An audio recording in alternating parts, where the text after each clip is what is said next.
অনেকদিন থেকে আমার একটা পাহাড় কেনার শখ, কিন্তু পাহাড়কে বিক্রি করে তা জানি না।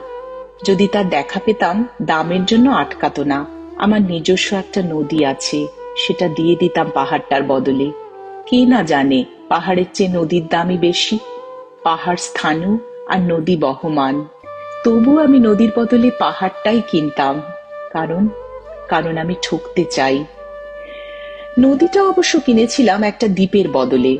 ছেলেবেলায় আমার বেশ ছোট্টখাট্ট ছিমছাম একটা দ্বীপ ছিল, সেখানে অসংখ্য প্রজাপতি। শৈশবে দ্বীপটা ছিল বড় প্রিয়। আমার যৌবনে দ্বীপটা আমার কাছে মাপে ছোট লাগলো।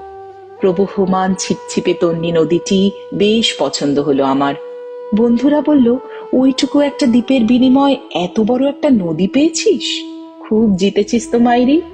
তখন জয়ের আনন্দে আমি বিহ্বল হতাম। তখন সত্যি আমি ভালোবাসতাম নদীটিকে। নদী আমার অনেক প্রশ্নের উত্তর দিত। যেমন, বলতো আজ সন্ধ্যেবেলা বৃষ্টি হবে কিনা। সে বলতো, আজ এখানে দক্ষিণে গরম হাওয়া, শুধু একটি ছোট্ট দ্বীপে বৃষ্টি, সে কি প্রবল বৃষ্টি, যেন একটা উৎসব। আমি সেই দ্বীপে আর যেতে পারি না। সে জানতো, সবাই জানে, শৈশবে আর ফেরা যায় না।